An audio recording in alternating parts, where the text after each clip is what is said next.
Una realidad aparte, por Carlos Castaneda. Introducción. Hace 10 años tuve la fortuna de conocer a don Juan Matus, un indio yaqui del noreste de México. Entablé amistad con él bajo circunstancias en extremo fortuitas. Estaba yo sentado con Bill, un amigo mío, en la terminal de autobuses de un pueblo fronterizo en Arizona. Guardábamos silencio, atardecía y el calor del verano era insoportable. De pronto, Bill se inclinó y me tocó el hombro. Ahí está el sujeto del que te hablé, dijo en voz baja. Ladeó casualmente la cabeza señalando hacia la entrada. Un anciano acababa de llegar. ¿Qué me dijiste de él? Es el indio que sabe del peyote, ¿te acuerdas? Recordé una vez que Bill y yo habíamos andado en coche todo el día buscando la casa de un indio mexicano muy excéntrico que vivía en la zona. No la encontramos y yo tuve la sospecha de que los indios a quienes pedimos direcciones nos habían desorientado a propósito. Bill me dijo que el hombre era un yerbero y que sabía mucho sobre el cacto alucinógeno peyote. Dijo también que me sería útil conocerlo. Bill era mi guía en el sureste de los Estados Unidos, donde yo andaba reuniendo información y espécimes de plantas medicinales usadas por los indios de la zona. Bill se levantó y fue a saludar al hombre. El indio era de estatura mediana, su cabello blanco y corto le tapaba un poco las orejas, acentuando la redondez del cráneo. Era muy moreno. Las hondas arrugas en su rostro le daban apariencia de viejo, pero su cuerpo parecía fuerte y ágil. Lo observé un momento, se movía con una facilidad que yo habría creído imposible para un anciano. Bill me hizo seña de acercarme. Es un buen tipo, me dijo, pero no le entiendo. Su español es raro. Ha de estar lleno de coloquialismos rurales. El anciano miró a Bill y sonrió, y Bill, que apenas hablaba algunas cuantas palabras de español, armó una frase absurda en ese idioma. Me miró como preguntando si se daba a entender, pero yo ignoraba lo que tenía en mente. Sonrió con timidez y se alejó. El anciano me miró y empezó a reír. Le expliqué que mi amigo olvidaba a veces que no sabía español. Creo que también olvidó presentarnos. Así le dije mi nombre a don Juan. Le dije, y yo soy Juan Matus, para servirle. Nos dimos la mano y quedamos un rato sin hablar. Rompí el silencio y le hablé de mi empresa. Le dije que buscaba cualquier tipo de información sobre plantas, especialmente sobre el peyote. Hablé compulsivamente durante un buen tiempo y aunque mi ignorancia del tema era casi total, le di a entender que sabía mucho acerca del peyote. Pensé que si presumía de mi conocimiento, el anciano se interesaría en conversar conmigo, pero no dijo nada. Escuchó con paciencia, luego asintió despacio y me escudriñó. Sus ojos parecían brillar con luz propia. Esquivé su mirada, me sentía apenado. Tuve en ese momento la certeza de que él sabía que yo estaba diciendo tonterías. Vaya usted un día a mi casa. A lo mejor allí podemos platicar más a gusto. No supe más que decir. Me sentía incómodo. Tras un rato, Bill volvió a entrar en el recinto. Advirtió mi desazón y no pronunció una sola palabra. Estuvimos un rato sentados en profundo silencio. Luego el anciano se levantó. Su autobús había llegado y pues nos dijo adiós. No te fue muy bien, ¿verdad? Así me preguntó Bill. No. ¿Le preguntaste de las plantas? Sí, pero creo que metí la pata. Te dije, es muy excéntrico. Los indios de por aquí lo conocen, pero jamás lo mencionan. Y eso es por algo. Pero dijo que yo podía ir a su casa. Te estaba tomando el pelo. Seguro puedes ir a su casa, pero ¿eso qué? Nunca te dirá nada. Si llegas a preguntarle algo, te tratará como si fueras un idiota diciendo tonterías. Bill me dijo convincentemente que ya había conocido gente así, personas que daban la impresión de saber mucho. En su opinión, tales personas no valían la pena, pues tarde o temprano se podía obtener la misma información de alguien que no se hiciera el difícil.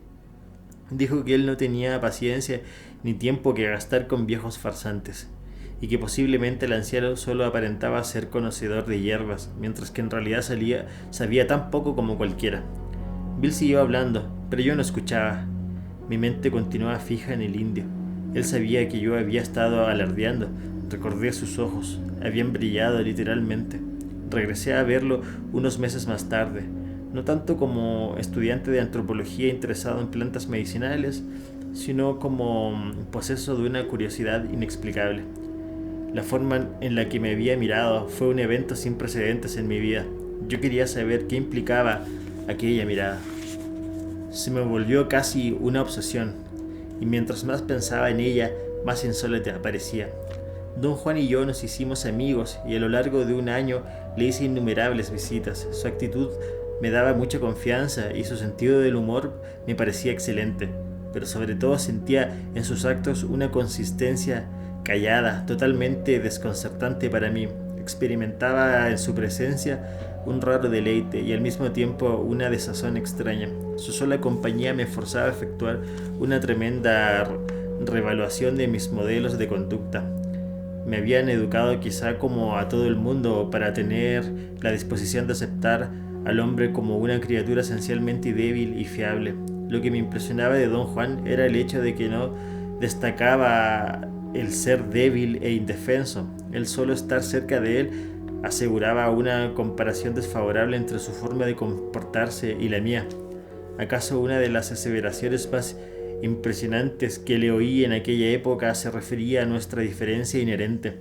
Con anterioridad a una de mis visitas había estado diciéndome muy desdichado a causa del curso total de mi vida y de cierto número de conflictos personales apremiantes. Al llegar a su casa me sentía melancólico y nervioso.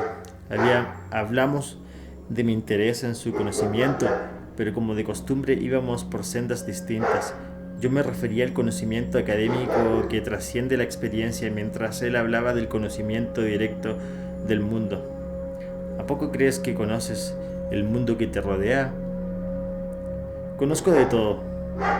Quiero decir, ¿sientes el mundo que te rodea? Siento el mundo que me rodea tanto como puedo. Eso no basta. Debes sentirlo todo. De otra manera, el mundo pierde su sentido. Formulé el clásico argumento de que no era necesario probar la sopa para conocer la receta, ni recibir el choque eléctrico para saber de la electricidad. Ya transformaste todo en una estupidez. Ya veo que quieres agarrarte de tus razones, a pesar de que no te dan nada. Quieres seguir siendo el mismo, aún a costa de tu bienestar. No sé de qué habla usted. Hablo del hecho de que no estás completo, no tienes paz. La aserción me molestó, me sentí ofendido. Pensé que don Juan no estaba calificado en modo alguno para juzgar mis actos ni mi personalidad. Estás lleno de problemas. ¿Por qué? Solo soy un hombre, don Juan. Hice la afirmación en la misma vena en que mi padre solía hacerla. Cada vez que decía ser solo un hombre, implicaba que era débil e indefenso, y su frase, como la mía, rebosaba en un esencial sentido de desesperanza. Don Juan me escudriñó como el día en que nos conocimos. Piensas demasiado en ti mismo. Y eso te da una fatiga extraña que te hace cerrarte al mundo que te rodea y agarrarte de tus razones. Por eso tienes solamente problemas. Yo también soy solo un hombre, pero no lo digo como tú lo dices. Pues ¿cómo lo dice usted, don Juan? Yo me he salido de todos mis problemas. Qué lástima que mi vida sea tan corta y no me permita aferrarme de todas las cosas que quisiera. Pero eso no es problema ni punto de discusión, es solo una lástima. Me gustó el tono de sus frases. No vi en él desesperación ni compasión por sí mismo. En 1961, un año después de nuestro primer encuentro, don Juan me reveló que poseía un conocimiento secreto de las plantas medicinales. Me dijo que era brujo. Desde ese punto cambió la relación entre nosotros. Me convertí en su aprendiz y durante los 4 años siguientes luchó por enseñarme los misterios de la hechicería. He escrito sobre ese aprendizaje en las enseñanzas de don Juan, una forma yaqui de conocimiento. Nuestras conversaciones fueron todas en español, y gracias al magnífico dominio que don Juan poseía del idioma, obtuve explicaciones detalladas de los complejos significados de su sistema de creencias. He llamado brujería a esa intrincada y sistemática estructura de conocimiento y brujo a don Juan, porque él mismo empleaba tales categorías. En la conversación informal, sin embargo, en el contexto de elucidaciones más serias, usaba los términos conocimiento para categorizar la brujería y hombre de conocimiento o el que sabe para categorizar al brujo. Con el fin de enseñar y corroborar su conocimiento, don Juan usaba 3 conocidas plantas psicotrópicas: el peyote, Lopopora williamsi, toloache, Datura inoxia y un hongo perteneciente al género Psilocibe. A través de la ingestión por separado de cada uno de esos alucinógenos, produjo en mí, su aprendiz, unos estados peculiares de percepción distorsionada o conciencia alterada, que he llamado estados de realidad no ordinaria. He usado la palabra realidad porque una premisa principal en el sistema de creencias de don Juan era que los estados de conciencia producidos por la ingestión de cualquiera de las 3 plantas no eran alucinaciones, sino aspectos concretos, aunque no comunes, de la realidad de la vida cotidiana. Don Juan no se comportaba hacia tales estados de realidad no ordinaria como si fueran reales, los tomaba como reales. Clasificar como alucinógenos las plantas citadas y como realidad no ordinaria los estados que producían es desde luego un recurso mío. Don Juan entendía y explicaba las plantas como vehículos que conducían o guiaban a un hombre a ciertas fuerzas o poderes impersonales, y los estados que producían como los encuentros que un brujo debía tener en esos poderes para ganar control sobre ellos. Llamaba al peyote Mezcalito y lo describía como maestro, benévolo y protector de los hombres. Mezcalito enseñaba la forma correcta de vivir. El peyote solía ingerirse en reuniones de brujos llamadas mitotes, donde los participantes se juntaban específicamente para buscar una lección sobre la forma correcta de vivir. Don Juan consideraba al toloache y a los hongos poderes de distinta clase, los llamaba aliados, y decía que eran susceptibles a la manipulación. De hecho, un brujo obtenía su fuerza manipulando a un aliado. De los 2, don Juan prefería el hongo. Afirmaba que el poder contenido en el hongo era su aliado personal y lo llamaba humo o humito. El procedimiento de don Juan para utilizar los hongos era dejarlos secar dentro de un pequeño guaje donde se pulverizaban. Mantenía cerrado el guaje durante 1 año y luego mezclaba el fino polvo con otras 5 plantas secas y producía una mezcla para fumar en pipa. Para convertirse en hombre de conocimiento había que encontrarse con el aliado tantas veces como fuera posible, había que familiarizarse con él. Esta premisa implicaba desde luego que uno debía fumar bastante a menudo la mezcla alucinógena. Este proceso de fumar consistía en ingerir el tenue polvo de hongos que no se incineraba y en inhalar el humo de las otras 5 plantas que componían la mezcla. Don Juan explicaba los profundos efectos del humo sobre las capacidades de percepción, diciendo que el aliado se llevaba el cuerpo de uno. El método didáctico de don Juan requería un esfuerzo extraordinario por parte del aprendiz. De hecho, el grado de participación y compromiso necesario eran tan extenuantes que a fines de 1965 tuve que abandonar el aprendizaje. Puedo decir ahora, con la perspectiva de los 5 años transcurridos, que en ese tiempo las enseñanzas de don Juan habían empezado a representar una seria amenaza para mi idea del mundo. Yo empezaba a perder la certeza, común a todos nosotros, de que la realidad de la vida cotidiana es algo que podemos dar por sentado. En la época de mi retirada me hallaba convencido de que mi decisión era terminante. No quería volver a ver a don Juan. Sin embargo, en abril de 1968 me facilitaron uno de los primeros ejemplares de mi libro y me sentí compelido a enseñárselo.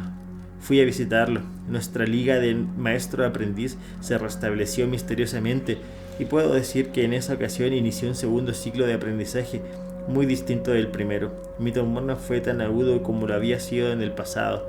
El ambiente total de las enseñanzas de don Juan fue más relajado. Reía y también me hacía reír mucho. Parecía haber por parte suya un intento deliberado de minimizar la seriedad. En general payaseó durante los momentos verdaderamente cruciales en este segundo siglo, y así me ayudó a superar experiencias que fácilmente habrían podido volverse obsesivas. Su premisa era la necesidad de una disposición ligera y tratable para soportar el impacto y la extrañeza del conocimiento que me estaba enseñando. La razón por la que te asustaste y saliste volado es porque te sientes más importante de lo que crees. Sentirse importante lo hace a uno pesado, rudo y vanidoso. Para ser hombre de conocimiento se necesita ser liviano y fluido. El interés particular de Don Juan en el segundo ciclo de aprendizaje fue enseñarme a ver. Aparentemente había en su sistema de conocimiento la posibilidad de marcar una diferencia semántica entre ver y mirar, como dos modos distintos de percibir.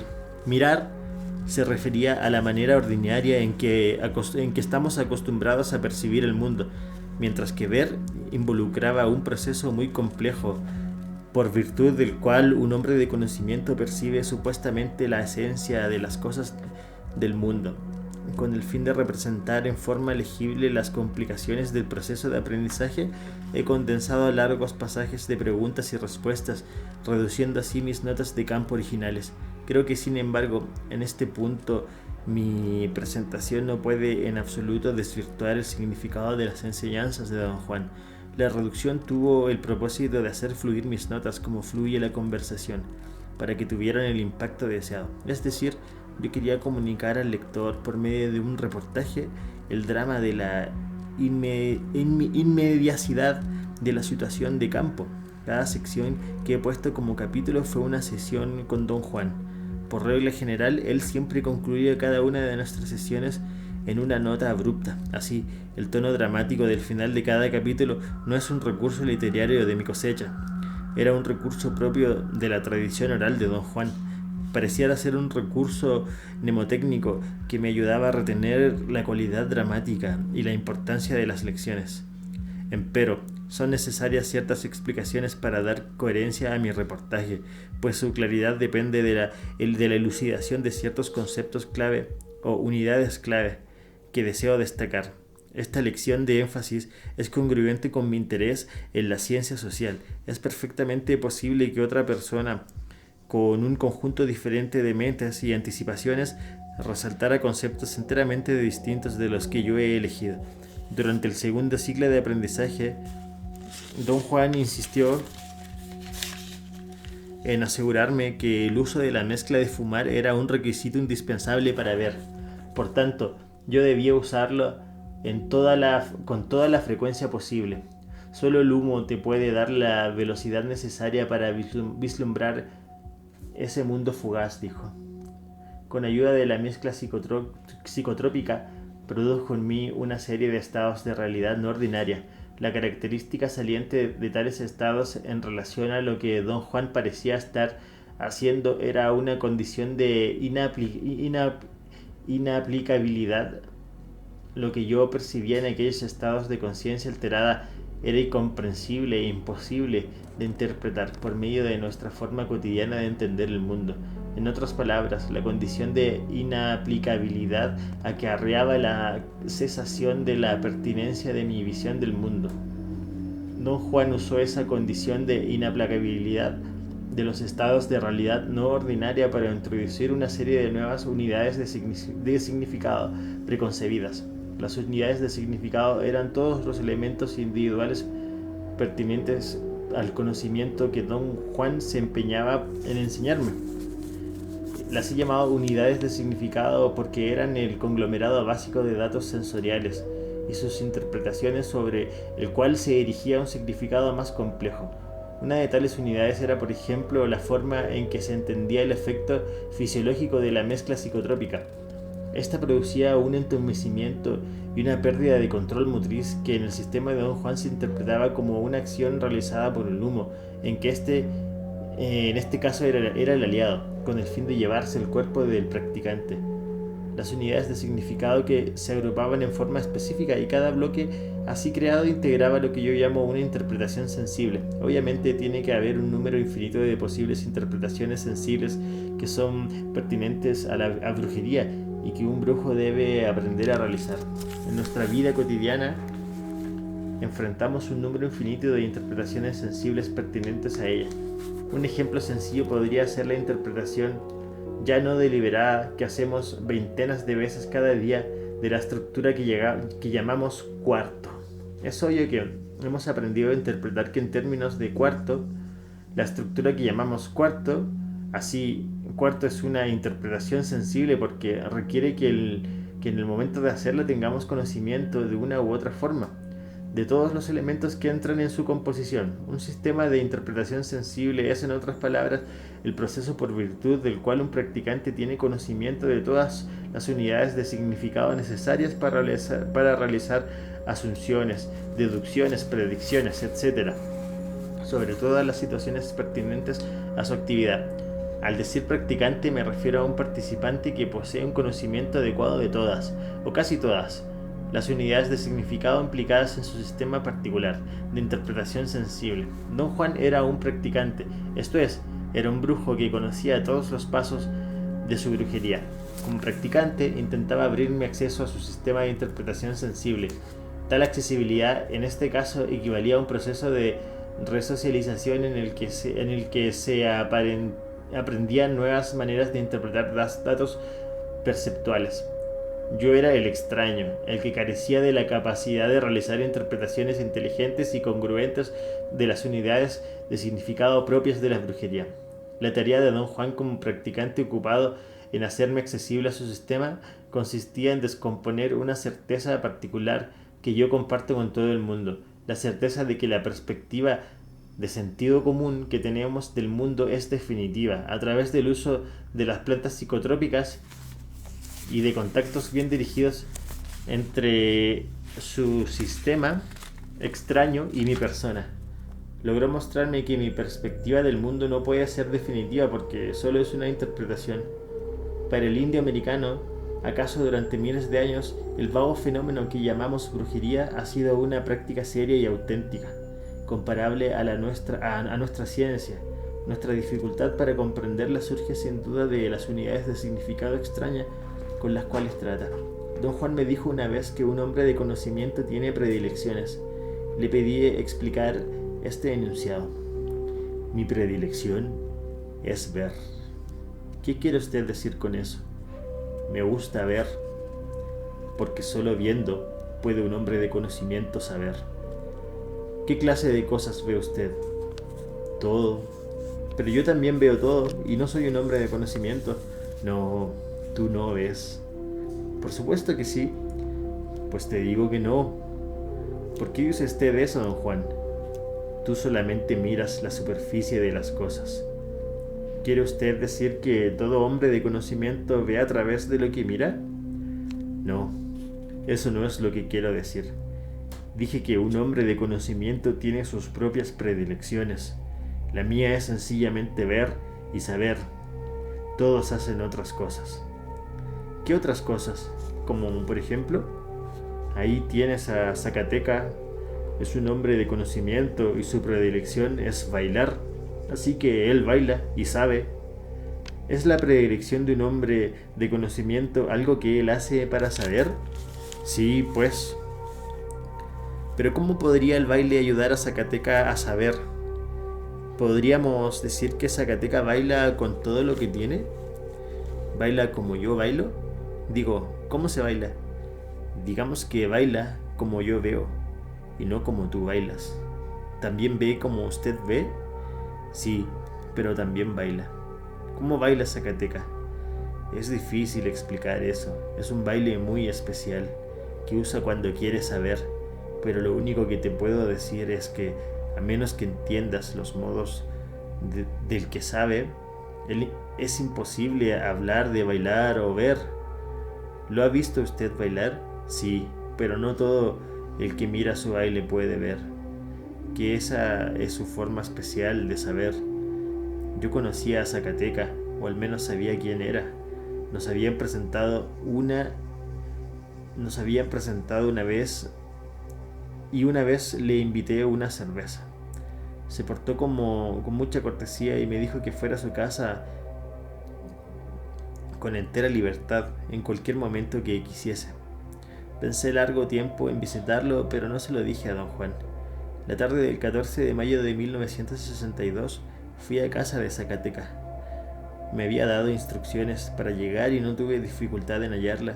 Estaba en una esquina y tenía una cerca en torno. La verja estaba cerrada.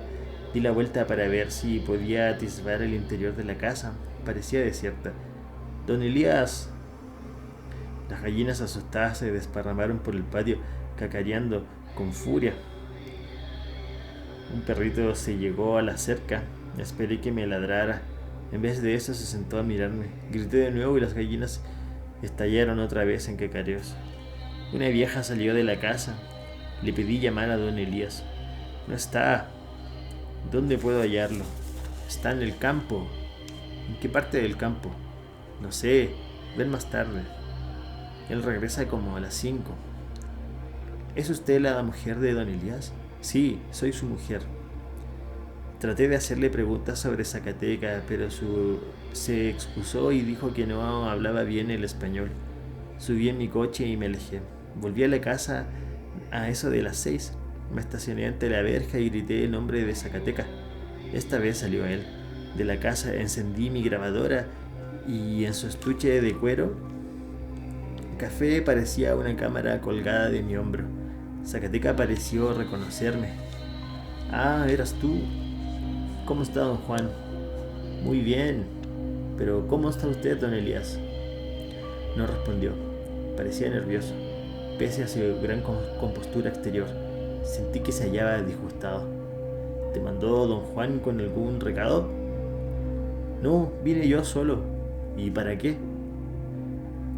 Su pregunta pareció traicionar sorpresa genuina. Nada más quería hablar con usted. Eso dije tratando de parecer lo más despreocupado posible. Don Juan me ha contado cosas maravillosas de usted y me entró la curiosidad y quería hacerle unas cuantas preguntas. Zacateca estaba de pie frente a mí. Su cuerpo era delgado y fuerte. Llevaba camisa y pantalones caqui. Tenía los ojos entrecerrados. Parecía adormilado o quizá borracho. Su boca estaba entreabierta y el labio inferior colgaba. Noté su respiración profunda. Casi parecía roncar. Se me ocurrió que Zacateca se hallaba sin duda borracho, sin medida. Pero esa idea resultaba incongruente porque apenas unos minutos antes, al salir de su casa, había estado muy alerta y muy consciente de mi presencia. ¿De qué quieres hablar? La voz sonaba cansada. Era como si las palabras reptaran una tras otra. Me sentí muy incómodo. Era como si su fatiga fuese contagiosa y me jalara. De nada en particular. Nada más vine a que platicáramos como amigos. Usted me invitó una vez a venir a su casa. Pues sí, pero esto no es lo mismo. ¿Por qué no es lo mismo? ¿Qué no hablas con Juan? ¿Sí? Entonces, ¿para qué quieres hablar conmigo? Pensé que quizá podría hacerle unas preguntas. Pregúntale a Juan, ¿qué no te está enseñando? Sí, pero de todos modos me gustaría preguntarle a usted acerca de lo que don Juan me enseña y tener su opinión, así podré saber a qué atenerme. ¿Para qué andas con esas cosas? ¿No te confías en Juan? Sí. Entonces, ¿por qué no le preguntas a él todo lo que quieres saber? Sí le pregunto y me dice todo, pero si usted también pudiera hablarme de lo que don Juan me enseña, tal vez yo entendería mejor. Juan puede decirte todo. Él es el único que puede. ¿No entiendes eso?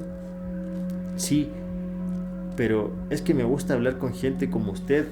Don Elías, no todos los días se encuentra un hombre de conocimiento. Juan es un hombre de conocimiento. Lo sé. Entonces, ¿por qué me estás hablando a mí? Ya le dije que vine a que habláramos como amigos. No, no es cierto. Tú te traes otra cosa. Quise explicarme y no pude sino mascullar incoherencias. Zacateca no dijo nada. Parecía escuchar con atención. Tenía de nuevo los ojos entrecerrados, pero sentí que me escudriñaba.